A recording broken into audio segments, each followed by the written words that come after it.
Muy bien. Este mundo está lleno de muchos sufrimientos. Más si recordamos este año 2020, pues la gente está por los suelos en cuanto a sus emociones, en cuanto a la manera en cómo están sintiendo, experimentando la vida. Y eso hace que mucha gente entre en ansiedad, en angustia, y todo lo demás que para nosotros en este año precisamente no desconocemos. Y es cuando más los consejeros, los psicólogos, los terapeutas están teniendo mucho más trabajo. No solamente en nuestro país, pero también en todo el mundo. Hay una efervescencia de preocupación, de angustia, de incertidumbre por lo que ha de venir más adelante.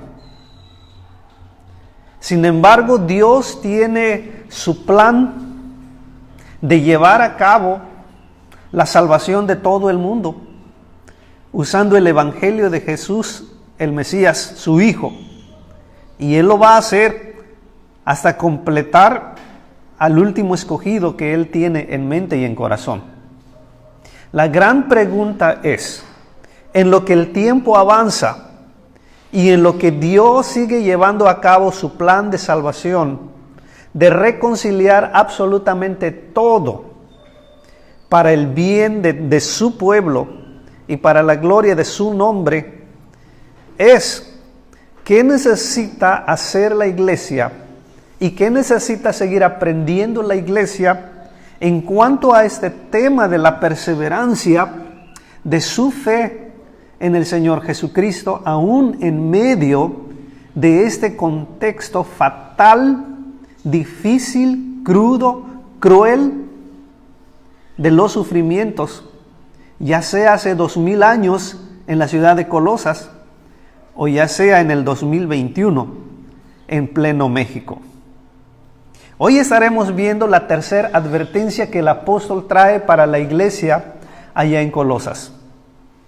Estaremos viendo de qué manera para el apóstol es demasiado serio el asunto de que sus hermanos entiendan que necesitan recibir esta advertencia y que necesitan entender y que necesitan, por lo tanto, aplicarlo en sus vidas de tal manera que ellos sigan en fe, madurando hasta ser un hombre o una mujer completo o completa en Cristo y ser aprobado delante de Dios por haber confiado en Cristo en aquel día del juicio.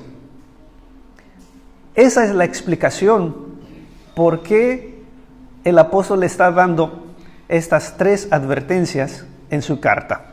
Y hoy vamos a ver precisamente esta tercera.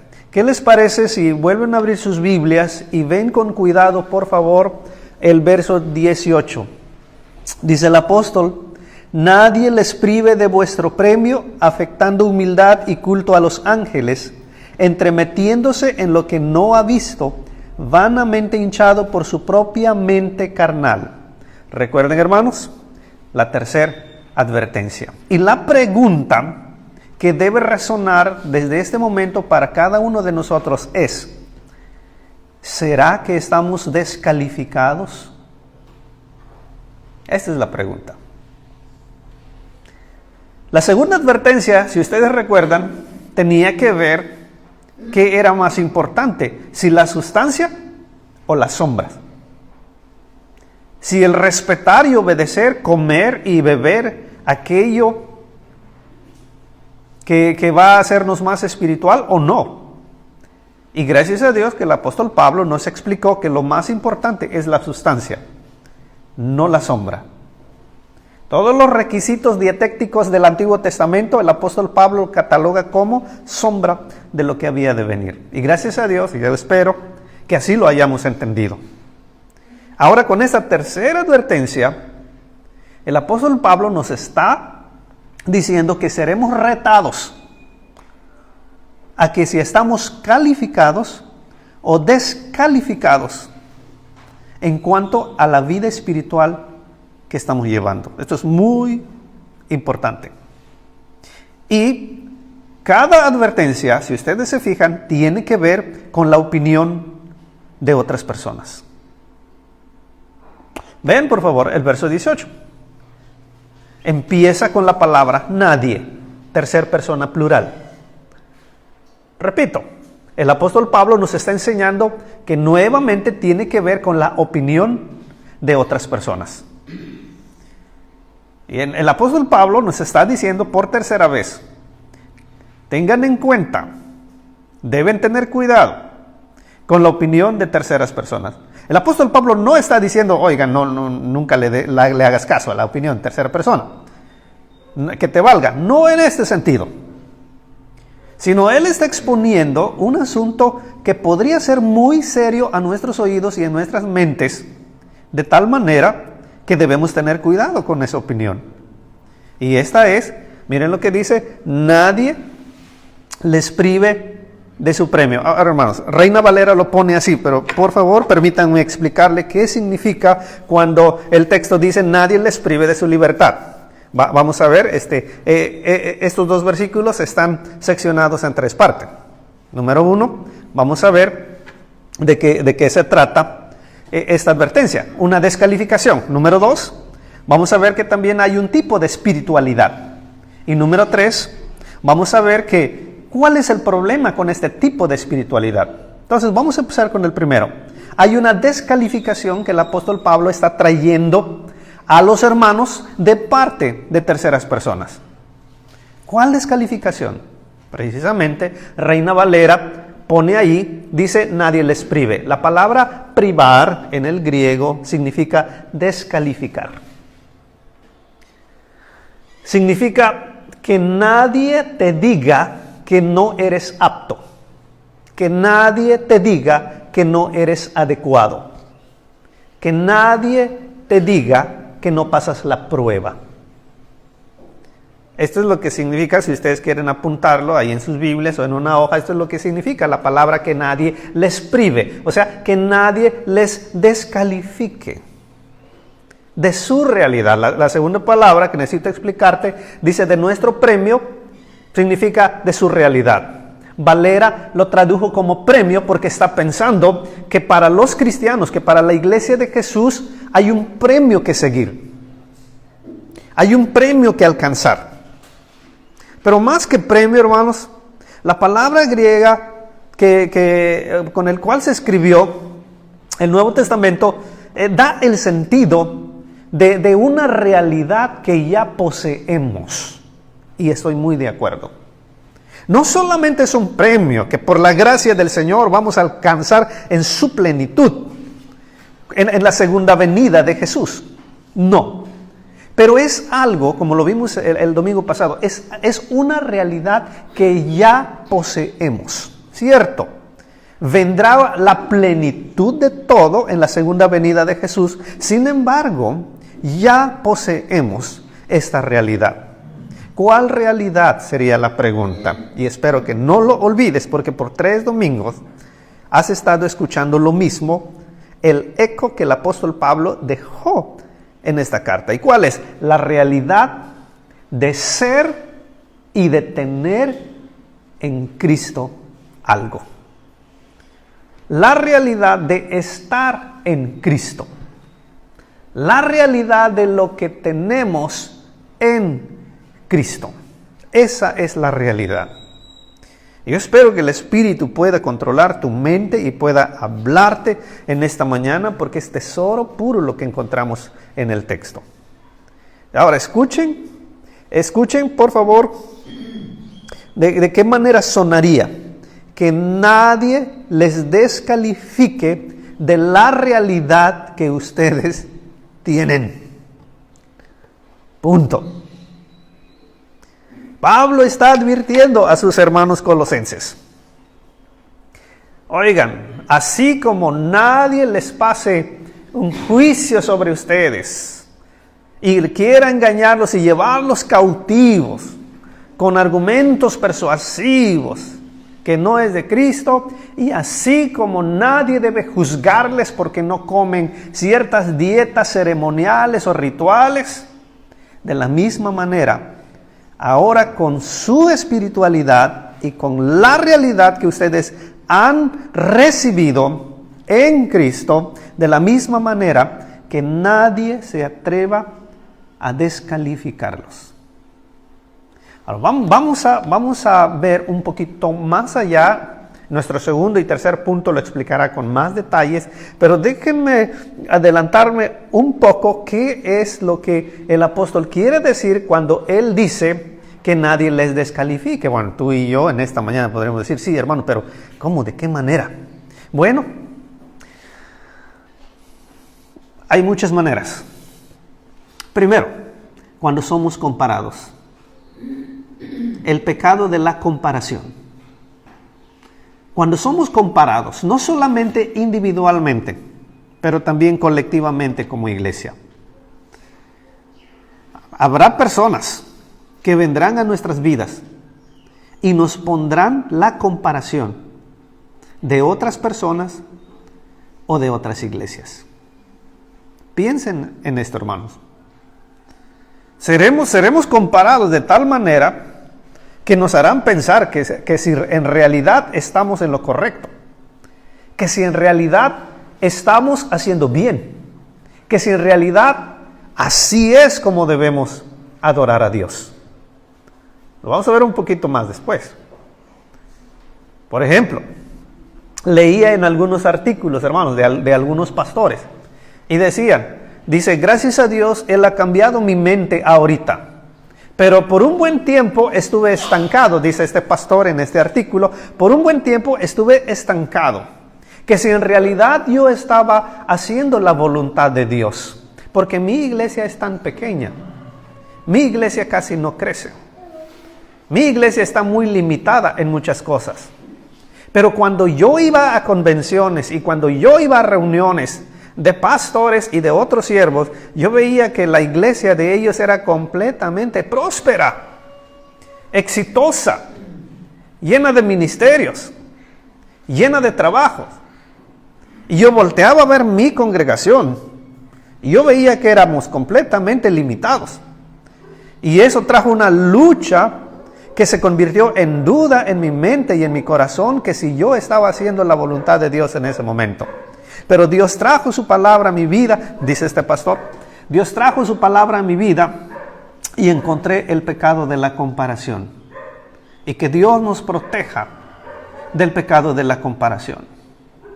Dios trabaja y obra de muchas maneras. Dios tiene pueblo y está regado por todo el mundo. Y tienen sus propios retos y tienen sus propias luchas. Pero lo que Dios ve en realidad de su pueblo es la fidelidad, es la perseverancia y es la obediencia que Él quiere ver en su pueblo. Y el pastor termina este artículo diciendo, gracias a Dios que Él me ha puesto en este tipo de congregación, en este tipo de limitantes y en este tipo de contexto, porque es ahí donde estoy aprendiendo a depender de Dios y a saber y a ser fiel y a ser leal y a ser obediente y a tener denuedo en ministrar la palabra del Señor a pesar de las comparaciones que pueda haber. En este sentido, cabría este ataque de parte de otras personas que pudiera venir a este hermano y decir, ¿sabes qué? ¿Seguro que están haciendo bien? Mira tu iglesia. Mira tu vida, mira tu forma de adoración, mira tu forma de hacer las cosas. Y en nuestra región, hermanos, tal vez sería, no, ustedes no están haciendo bien. No, su programa de culto es muy reducido. No, su orden de culto le falta mucho. No, ustedes no le incluyen la hora quieta, etcétera, etcétera, etcétera. Y en este sentido, el apóstol Pablo quiere animar a sus hermanos colosenses y les dice que nadie los descalifique, que nadie busque convencerlos que ustedes no son aptos, adecuados para la realidad que ustedes son y tienen en Cristo. Entonces, gracias a Dios, hermanos, aquí hay una aplicación para nosotros. Gracias a Dios por lo que somos y por lo que tenemos en Cristo. Hermano, pero ya no recuerdo. ¿A qué se refiere? Por favor, no sea muy generalizado. Tienes que recordar los versículos anteriores. Que Cristo murió en la cruz por nuestros pecados. Y que todos nuestros pecados, de los que éramos conscientes o no, han sido perdonados. Todos nuestros pecados. Hemos sido reconciliados con Dios por la muerte de su Hijo. Tenemos una herencia en Cristo. Somos ahora su nueva creación. Somos ahora su nueva comunidad. Esto es lo que somos y lo que tenemos en Cristo. ¿Escucharon esto, hermanos? En Cristo. No es algo mío, no es algo que yo logré, no es algo por la cual decir, mira, yo voy a aguantar hasta el final porque soy muy fuerte. No, todo es posible en Cristo. Yo encuentro un lugar en el corazón de Dios debido a que Cristo lo logró. Yo he sido reconciliado con Dios debido a que Cristo lo logró. Y como cantábamos, a Él sea toda la gloria y toda la honra, porque todos los méritos se lo lleva Él, hermanos. Amén. Por lo tanto, nadie puede descalificarnos delante de Dios. No pueden decirnos que no somos aptos. No pueden decirnos que no somos adecuados. Pablo en Corintios, él tiene que llamarle fuerte la atención a los hermanos allá. Y él les dice, oigan hermanos, por favor, no tengan el problema de la autoestima. Pero él no va a decirles, miren, ustedes son poderosos o la fuerza está en ustedes. No, él dice, oigan, ¿por qué se sienten incapaces? Como que si nuestra competencia naciera y empezara de nosotros. Somos competentes por causa de Cristo. No somos competentes por nosotros mismos. ¿Por qué no quieren confiar? ¿Por qué no quieren levantarse al servicio del Señor?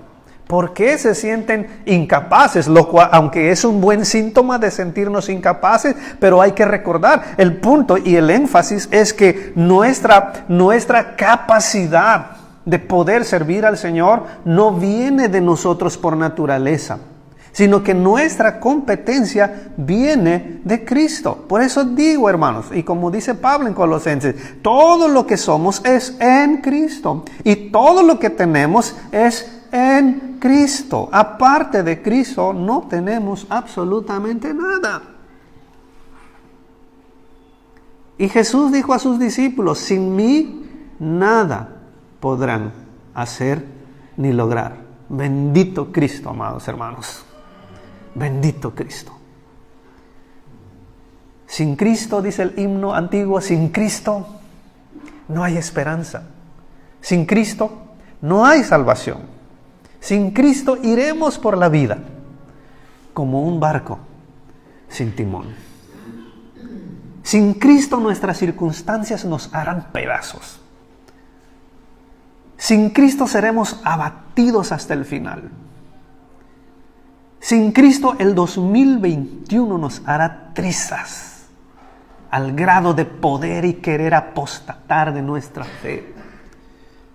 Pero Dios nos invita a aferrarnos a Cristo, al bendito Cristo, de tal manera que la fe se pueda convertir en lo único que nos sostiene.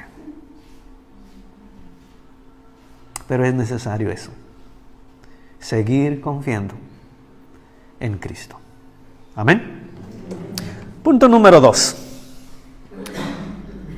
Vamos a ver un tipo de espiritualidad. Pablo nos advirtió que va a haber personas que van a buscar descalificarnos y ya de esta realidad de lo que somos y lo que tenemos en Cristo. Pero vamos a ver ahora en detalles a qué se refiere en específico. Aquí va la respuesta. a una clase o tipo de espiritualidad. O sea, a un tipo de vida que está adorando a Dios. A eso se refiere. ¿Descalificados en qué?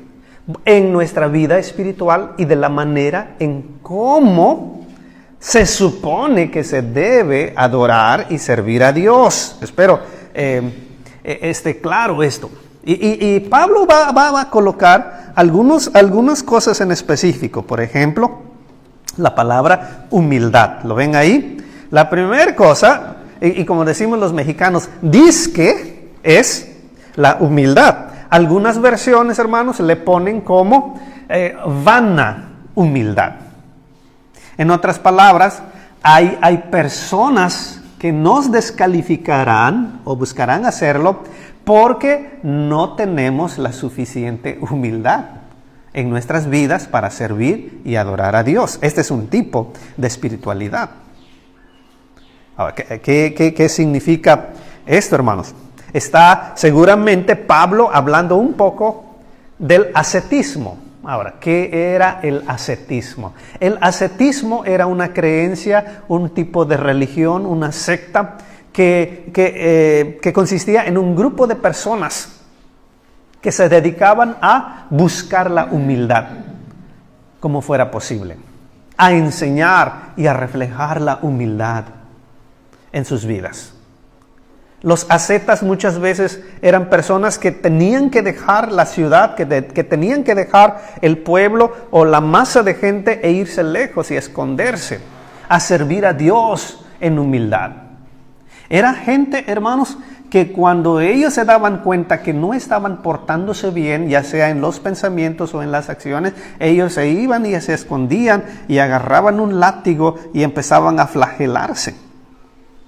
Esto era una forma de humildad y una forma de castigo a ellos mismos por lo que sentían que no estaban sirviendo ni adorando bien a Dios. Y este tipo de personas, ellos pensaban esto, que si la humildad era lo más importante en la adoración a Dios, entonces el hecho de que ellos no veían esta forma de humildad en otros grupos como la iglesia de Colosenses, entonces podría ser que ellos fueran a buscar, a descalificar a los hermanos colosenses por no practicar esta forma de humildad. Piénsenlo bien, hermanos. Y esto tiene un tono a lo que Jesús estaba enseñando en el Sermón del Monte. Por ejemplo, cuando decían, ay, por favor, la gente se da cuenta cuando tú oras o practicas la oración nada más para llamar la atención. Esta es una forma de humildad vana. Por favor, hay gente que le encanta tocar trompeta y hacer público cuando están ayunando, ponen su cara, fijen su cara. Es el mismo tono de voz del Señor Jesús y del apóstol Pablo aquí en Colosenses capítulo 2. Miren, si viene alguien, hermanos, y viene a descalificarlos, y viene a decirles que ustedes no tienen esta forma y esta clase de humildad, tengan cuidado que no se sientan descalificados por no tener esta clase de humildad. Alguien dijo, hermanos, la humildad es aquella virtud que cuando te das cuenta que la tienes, la perdiste. ¿Entienden? La humildad es una virtud del cristianismo. Pero aquellos que practican la humildad difícilmente se dan cuenta que lo son. La humildad es una virtud que tus demás hermanos lo ven en ti. No es algo que tú fomentas. No es algo que tú enseñas por ti mismo. La humildad es algo que Dios pone en ti para bendecir a tus demás hermanos. La humildad, vamos a ver más después, la humildad busca unir a las personas. La humildad no busca descalificar, ni lastimar, ni dividir a las personas. ¿Qué tan humilde eres tú en esta mañana? Y tu respuesta debe ser, Me falta muchísimo seguramente, pero gracias a Dios que estoy contento y es suficiente para mí por lo que soy y por lo que tengo en Cristo. Número 2. No solamente podría haber una descalificación por esta forma de humildad, pero miren, también la adoración. Ahora vamos a tocar un tema también, no solamente esa vana humildad que estas personas enseñaban, pero también la adoración. Dice nuestra siguiente palabra, y culto a los ángeles. Y culto a los ángeles. Ahora, ¿qué es esto? Muchos interpretan que adoraban a los ángeles, pudiera ser, pero no creo que Pablo se refiere principalmente a eso de la adoración a los ángeles. Pienso que tiene que ver un poco más con el tipo de adoración que los ángeles dan a Dios. El tipo de adoración que los ángeles dan a Dios. En otras palabras, hermanos, está hablando del misticismo en la adoración. Está hablando, hermanos, de una adoración casi perfecta a Dios. Una adoración que alcanza a tocar la presencia de Dios. Una adoración donde los adoradores dicen y proclaman y dicen: hoy hemos visto maravillas porque hoy entramos en la presencia de Dios en la adoración. Tienes que poner atención a esta palabrita, culto a los ángeles o adoración de los mismos ángeles. Está localizándose o lo está limitando o lo está encerrando al tiempo de reunión. La adoración, ustedes saben, hermanos, que, más después veremos que Pablo dirá: todo lo que hagáis sea de palabra o de hecho, ya sea cuando te reúnes y ya sea cuando no sea tiempo de reunirse, allá todo lo que hagas y lo que hagas será como para el Señor y no para los hombres. Esta es la verdadera adoración. Pero no pueden descalificarte porque no sientes la presencia de Dios al momento de la adoración.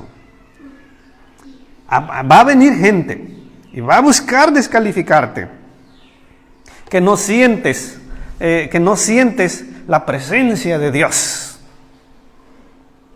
tanto que se asimila a la adoración de los mismos ángeles a Dios. ¿Qué sientes tú al estar adorando a Dios con tus demás hermanos y hermanas? No tienes que sentir algo místico. No tienes que sentir algo misterioso. La adoración no se trata de qué sientes o esa emoción que es como espuma, que sube y que te hace levitar casi y que te hace sentir en un lugar místico, en un lugar completamente sublime como el mismo cielo.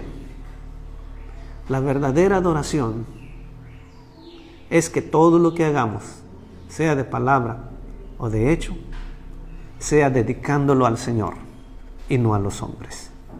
No se trata de una sensación, no se trata de una emoción. La adoración a Dios, por supuesto, que incluye la emoción y los sentimientos, pero no tiene su base ni su raíz en las emociones o en los sentimientos. La verdadera adoración es lo que somos y lo que tenemos en Cristo. Por lo tanto, dice Pablo en esta tercera advertencia, que nadie busque descalificarlos porque no sienten nada a la hora de adorar a Dios. ¿No es así, hermanos? ¿No es así como en un ambiente de este tipo donde florecen más las emociones y donde hay personas completamente llorando porque son tocados por la presencia de Dios? Pero ¿qué hacemos con ese versículo que Pablo dice? Todo lo que hagan sea de palabra o de hecho. La idea ahí es cuando te reúnes, pero también cuando no es tiempo de reunirte. Todo lo que hagas sea de palabra o de hecho. Estés haciendo lo que estés haciendo, estés en el lugar donde estés. Lo que importa es lo que haces para el Señor. La tercera cosa, hermanos, es la experiencia. Y se refiere a una experiencia de visiones. Experiencias, como dijimos, místicas, como sueños, como el escuchar voces, como el tener convicción interna en cuanto a qué hacer. Otra vez, el verso 18, hermanos, no solamente se refiere a una vana humildad, no solamente se refiere a una super adoración, asimilando la adoración de los ángeles, pero también se refiere a experiencias místicas, como visiones, como sueños, como el escuchar voces. Piensen en eso. Ahora, déjenme decirles algo, hermanos. Esta mañana no es el tema para trabajar con este tipo de título, pero vale la pena un poco mencionarlo. Y déjenme decirles mi presente convicción en cuanto a este tipo de experiencias de visiones, de sueños, de escuchar voces o de sentir cosas por dentro. Yo creo que Dios puede sobregobernar estas experiencias. Me refiero, Dios es Dios. Y si está en su plan y en su sabiduría perfecta, permitir y principalmente sobregobernar esas experiencias en su pueblo, ¿quién soy yo para decir que no? Sin embargo, ponga atención. Me llama muchísimo la atención y me hace preguntar, si esto es posible y si esto fuera cierto, ¿por qué entonces todos los cristianos no lo tienen? ¿Habías pensado? Y por algo será.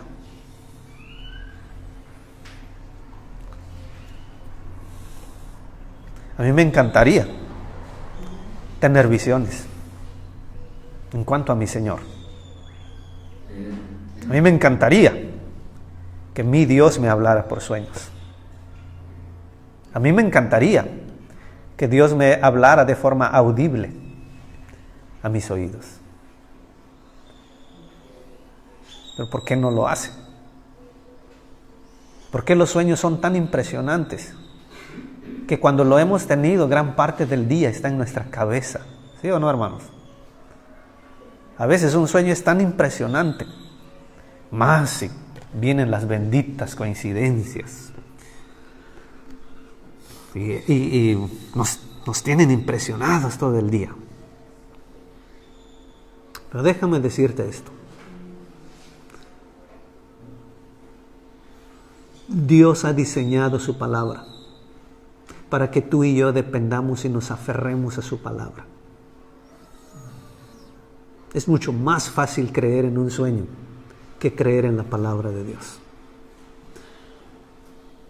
Y no creo que Dios permitirá que su pueblo dependa y se aferre de algo que puede comprobar como son los sueños. Dios quiere que su pueblo se aferre a aquello que no ve, pero a aquello que solo escucha por la palabra leída y escrita que tenemos en la Biblia. Piensa en esto. Que nadie les descalifique por no tener visiones. Que nadie les descalifique por no tener sueños y revelaciones de parte de Dios. Recuerden, y quiero sembrarte y comunicarte también esta convicción. ¿Quiénes somos nosotros para impedir que Dios pudiera hacer excepciones en este Nuevo Testamento en cuanto a visiones o sueños? ¿Quiénes somos nosotros, hermanos? Más vale que creamos en un Dios completamente soberano y que puede sobregobernar este tipo de experiencias. Y si a Él le placiera dar y conceder este tipo de experiencias, ¿quiénes somos nosotros para no hacerlo? Pero este no es el punto. Nuestro punto en esta mañana es que Pablo nos dice, no permitas que te descalifiquen por no tener estas experiencias.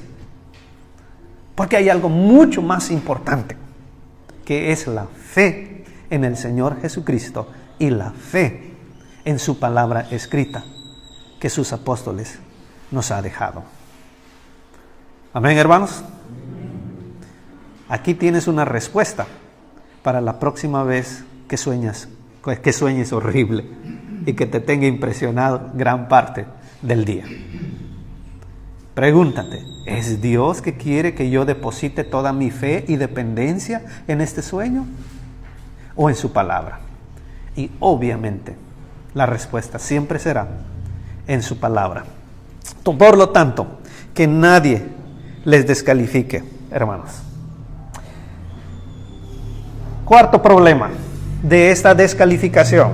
No solamente es la vana humildad, no solamente es la falsa adoración, no solamente es la experiencia mística de sueños y visiones, pero, hermanos, aquí hay un cáncer más grande que ellos pueden usar para buscar descalificarnos, que es el espíritu de la superioridad.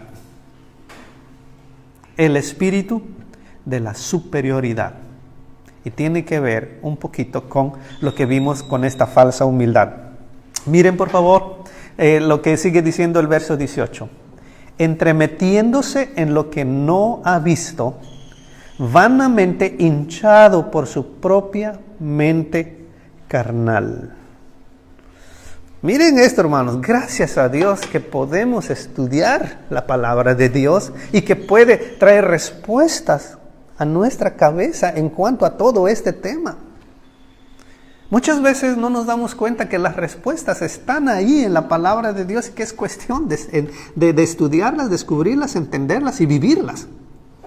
Miren cómo me encanta esto, hermanos, porque al final del verso 18 Pablo dice, ¿qué significa la vana humildad? ¿Qué significa la falsa adoración o la adoración de los ángeles? ¿Qué significa la experiencia mística? ¿Qué significa el pecado de la superioridad? Nada. Simplemente vienen de una mente carnal. O sea, no provienen de Dios, no son espirituales. Solo son carnales. No lo digo yo, hermanos, lo dice el texto. Miren, apúntenlo bien. Dice, es gente que no sabe lo que dice, ni lo que vive, ni lo que experimenta. Es gente hinchada de superioridad. Por eso les dije, hermanos, la humildad es aquella virtud que cuando te das cuenta que la tienes, ya no la tienes. Y esta gente está presumiendo de humildad. Y Pablo nos responde al final, dice, esta forma de humildad no viene del Espíritu, no viene de Dios, viene de la carne, viene de una mente completamente hinchada de superioridad. Esta misma palabra de ser vano, de ser superiores, hermanos, el apóstol Pablo, en 1 Corintios capítulo 4, déjenme leérselo nada más, dice, para que en nosotros aprendan a no pensar más de lo que está escrito, no sea que por causa de uno se envanezcan o se hinchen de superioridad, unos contra otros. Verso 18, mas algunos están hinchados de superioridad, como si yo nunca hubiera de ir a ustedes. Verso 19, pero iré pronto a ustedes si el Señor quiere, y conoceré, y no las palabras, sino el poder de los que andan hinchados de superioridad. Capítulo 5, verso 2 dice, y vosotros están hinchados de superioridad. ¿No debieras más bien lamentado para que fuese quitado de en medio de ustedes aquel que está cometiendo pecado? Verso 8, el capítulo 5 dice, en cuanto a lo sacrificado a los ídolos, sabemos que todos tenemos conocimiento. El conocimiento, dice, el conocimiento hincha de superioridad a los hermanos, pero el amor es lo que edifica. En resumen, hermanos, estos corintios eran completamente arrogantes. La palabra mente hinchada es lo mismo que arrogancia. Se creían superiores y estaban cometiendo mal, hermanos. Y fíjense, cuando hay una mente hinchada o cuando hay un espíritu de superioridad, siempre será en relación a las demás personas. Como les he dicho, somos tan caídos que cuando queremos medir nuestra propia espiritualidad, no lo hacemos o no nos comparamos con Cristo, nos comparamos con aquel que está a nuestro lado. Y normalmente buscamos al que está más amolado que nosotros espiritualmente para sentirnos bien, que no estamos tan mal delante del Señor. Este es el pecado de la superioridad, o este es el pecado de tener una mente hinchada en nosotros, hermanos. ¿Cómo estás en esta mañana? ¿Cómo estamos en esta mañana delante de Dios? Si viene alguien y les dice esto, miren, es que ustedes, miren, disculpa, pero es que ustedes, o es que tú, o es que tu vida, tú vales no por lo que eres en ti mismo, tú vales por lo que Cristo está haciendo en tu vida. Segunda de Corintios, vean este versículo hermoso, dice, ahora o mientras tenemos este tesoro en vasos de barro, para que la excelencia del poder no sea de nosotros, sino sea del Señor. Amados hermanos, escuchen el tono de voz del Espíritu allá en Corintios. Dice, ahora tenemos este tesoro en vasos de barro. Romanos capítulo 12, por lo tanto, nadie tenga más alto concepto de sí que el que deba tener, sino piense de sí mismo con cordura. Hermanos, no existe el autoestima como en sí. Nuestra estima debe de venir en Cristo. Y lo digo por mi propia vida y seguramente por sus vidas también, hermanos. Porque en este 2021, cuando vamos a estar llenos de ansiedades, lo que más va a pegar a nuestra vida es el autoestima. Y el Espíritu nos está respondiendo en esta mañana que tú debes poner atención lo que eres y lo que tienes en Cristo. No eres más ni eres menos, sino estás balanceado perfectamente por estar en Cristo. Si te sientes incompetente, estás en la carne porque estás pensando en tus propios méritos. Y si te sientes superior, estás pecando, porque nadie debe tener más alto concepto de sí que el que debe tener. La lección es que debemos de pensar de nosotros mismos con cordura, hermanos. Y cada día nuestra oración debe ser en las madrugadas o en cualquier momento. Cada día debe ser lo que somos y lo que tenemos en Cristo. Esta fe, esta convicción es lo que nos va a llevar a perseverar hasta el último día de nuestras vidas. Lo que somos y lo que tenemos en Cristo. Esa es nuestra realidad. Y de esa realidad nadie debe descalificarnos, hermanos. Porque lo tenemos por fe y para fe.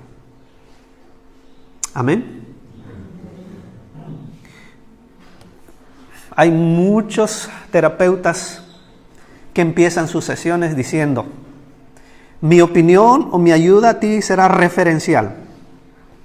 Ellos quieren decir esto, te puede ayudar, por lo que he visto y por lo que he experimentado en otros casos.